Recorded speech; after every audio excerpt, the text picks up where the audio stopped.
ulfinaaf kabaja abbaan si qixxeessu baattee sodaatamtee taa'uutu dandeessu.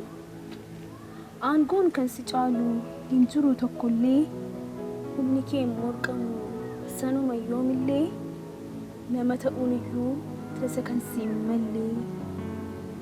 Anaan kan na dhibu bifaaf fakkaattii keetti nama harka kee hin boccee uumama harka keeti. Isa gatiin qabne keessaa akkasa tokko taate argamuu keeti. Cubbuun kan sin beekne abbaa gaariin guutuu madda qajeelummaa taatee utuu jirtuu baachuun ni jaallatte abaarsaaf cubbuusaa kan nama hundumaa. Homaattuun lakkoofne yeroo ofirraa baastu uffata ulfina keef gonfoo qajeelummaa wanta ati raawwatte jechi jaalala jedhuyyuu ibsuuf itti cima. Tasuma hin jiru mootiin hojjetaa isaaf darbee du'uu yaadu. Mootiin ani beeku isa cubbuu namaaf adabbii kennuudhaaf dursee nama gaadu, isa murtoo laachuuf balleessaa namarra barbaadu. Kunoo siinan argee du'a hojjetaa isaaf mootii garaan gaddu. Anoo siinan argee du'a hojjetaa isaaf mootii garaan gaddu.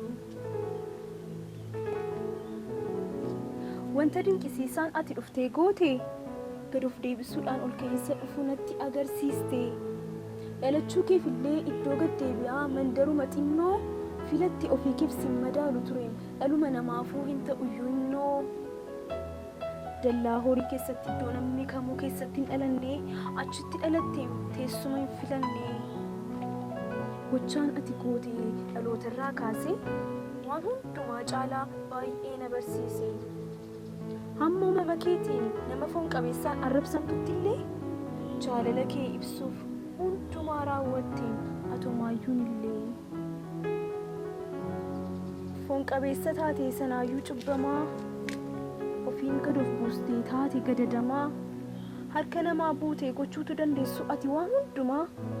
Gochaa ammas ga'uun jaalala jechuun ibsaaree dhugumaa.